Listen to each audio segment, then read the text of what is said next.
del subsecretario de Asuntos Políticos del Ministerio de Gobierno de la Provincia de Buenos Aires, Pablo Vera, quien ya está en línea y le agradecemos por atendernos. Buen día, Pablo, ¿cómo le va? Lo está saludando Claudia Torres. ¿Qué tal? Buen día, Claudia, ¿cómo estás? Bien, muy bien. En principio quería que nos cuente por qué es lo que se va a charlar durante la tarde de hoy, por qué sería importante poder ir y presenciar, y si es charla debate o es más bien una exposición y demás. Bueno, empezamos por el final, no, es charla debate. Bien.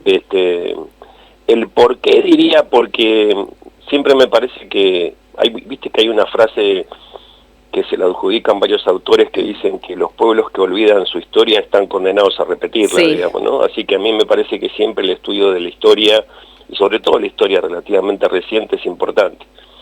La charla tiene como objeto discutir, digamos, una definición o lo que yo defino que es un mito, que Argentina era una potencia en el siglo XIX. Vamos a intentar, digamos, ver qué hay atrás de esa definición, si efectivamente Argentina era una potencia o no, cuáles son los elementos históricos y económicos que se exponen para plantear tanto una posición como otra, y luego de ahí hacer un breve recorrido, una breve reseña histórica de cuál fue la situación desde la historia económica en Argentina, desde ese finales del siglo XIX a la actualidad, una reseña ajustada, ¿no? por el tiempo que vamos a disponer. Y luego finalmente, que probablemente sea lo que a mí particularmente más me interesa, es discutir cómo imaginamos lo que resta del siglo XXI, ¿no? Sí.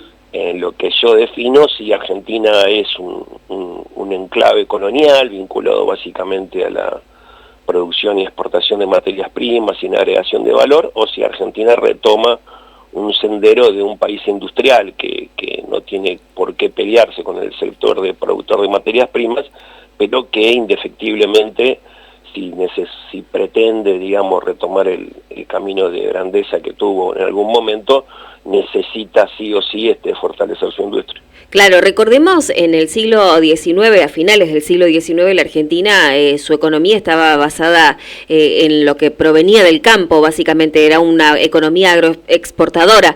Y en ese contexto, digo, seguramente lo van a poder debatir esta tarde y demás, pero imagino entonces que es crítico de la posición que tiene hoy el presidente de la Nación, Javier Milei, de volver a traer ese modelo económico a nuestro país. ¿Y es posible, digo, hoy en el contexto económico mundial, basar la economía de toda una nación solamente en lo que produce el campo?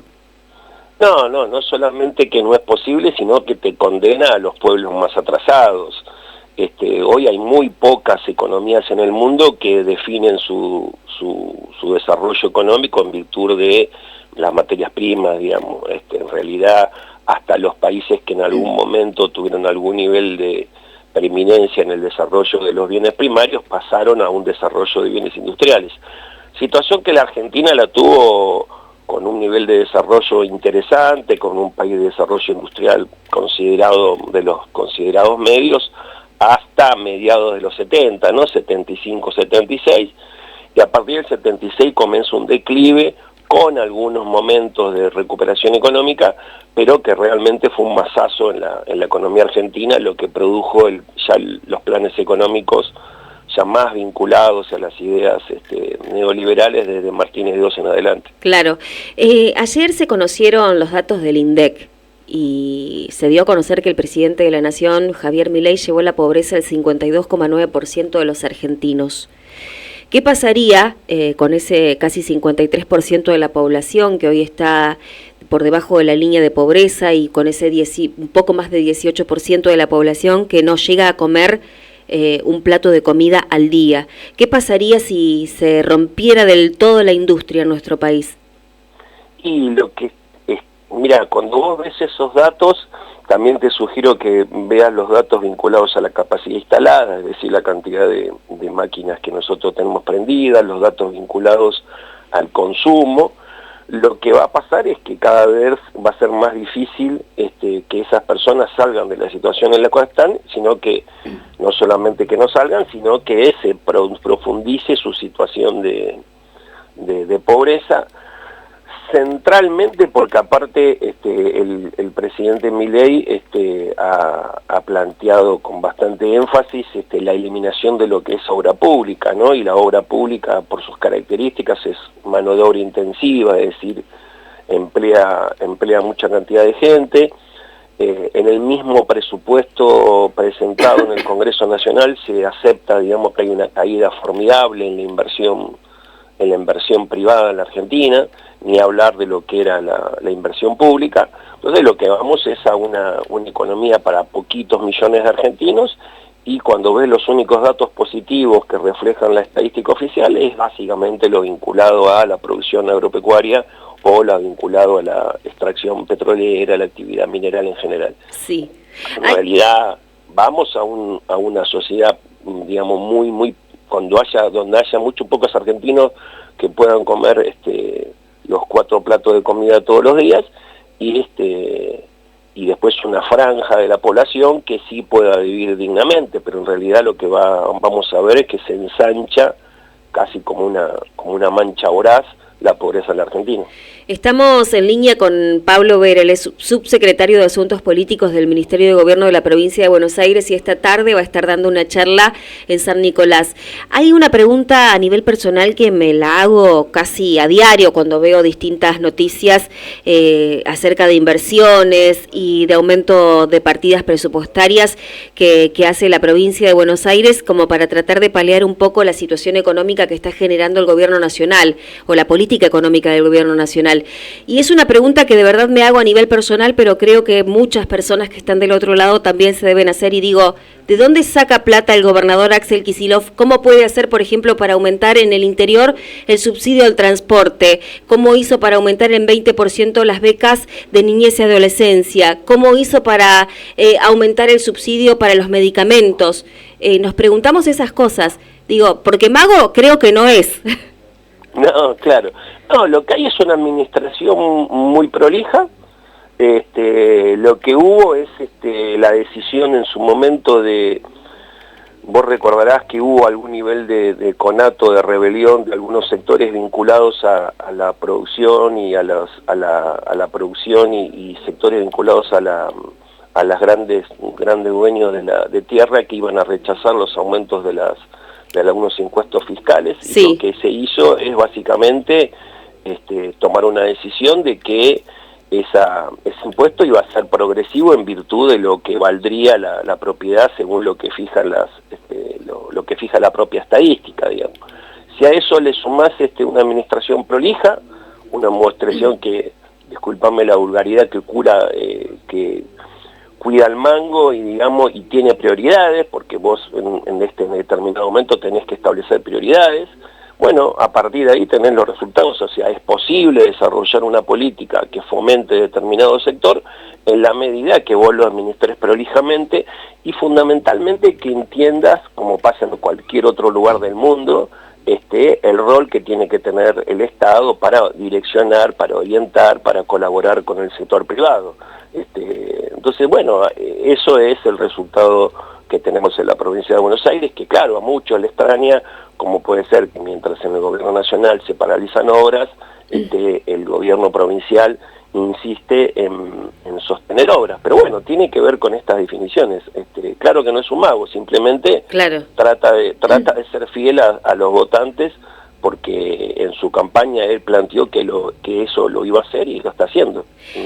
Creo que es coherencia, básicamente. Sí, Pablo, y le hago una consulta. ¿Cree que, así como el gobernador de la provincia de Buenos Aires respeta la coherencia o es coherente en cuanto a lo que dijo y lo que hace, qué opinión tiene en ese sentido del presidente de la Nación, Javier Milei? ¿Cree que está respetando lo que dijo que iba a hacer?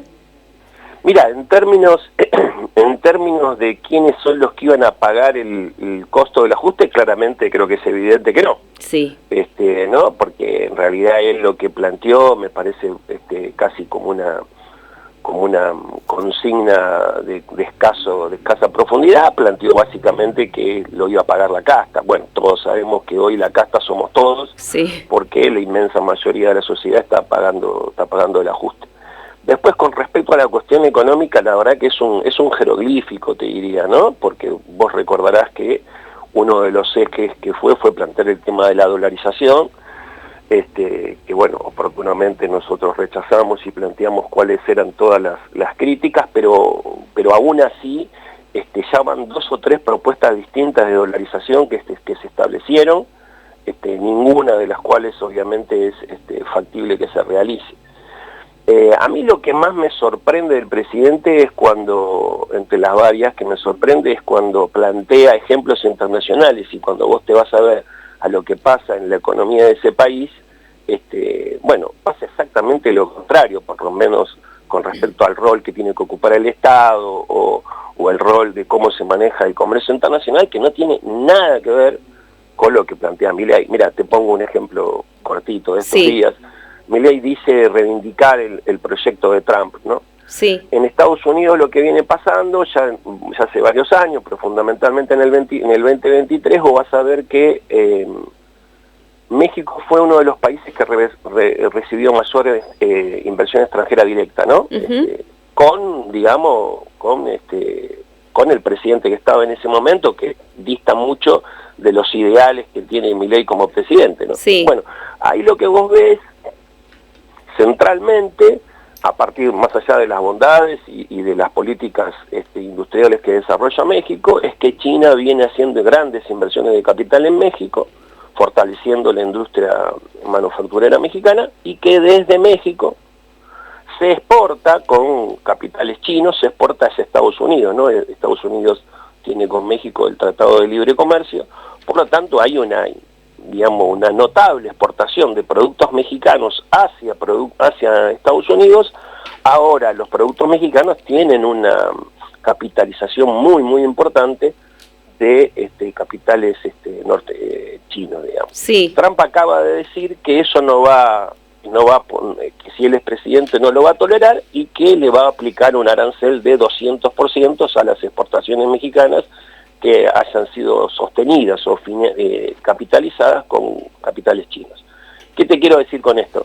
Es que esta cuestión del libre comercio, que básicamente plantea Milei en el punto 10 del Pacto de Mayo, en realidad no existe a nivel mundial. Ningún país desarrolla una política de libre comercio plena, absoluta.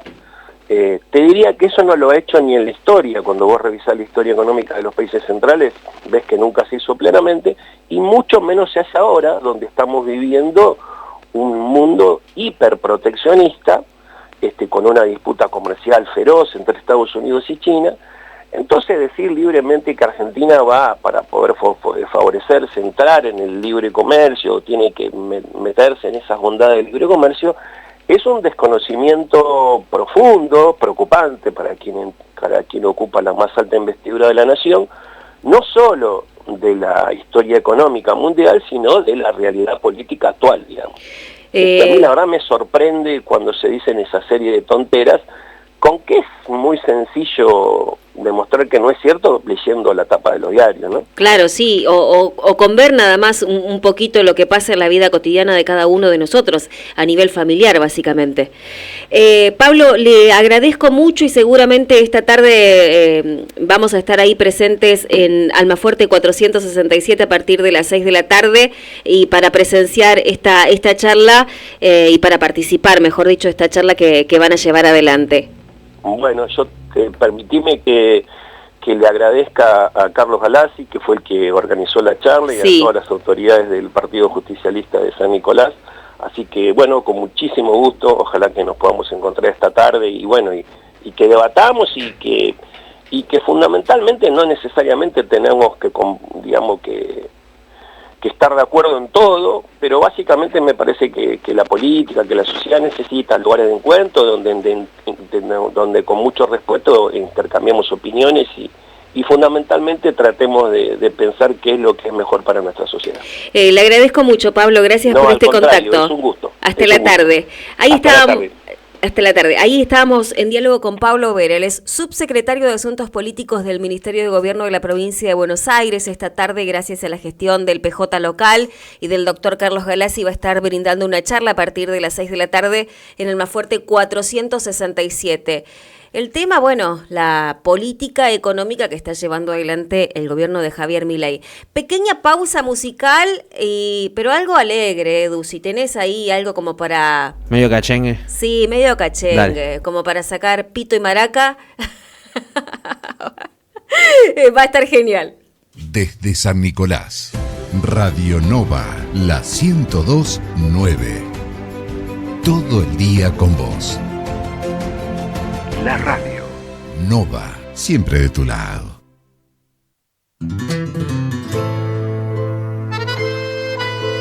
Hola, ¿cómo estás? Hace tiempo que tú y yo dejamos de hablar.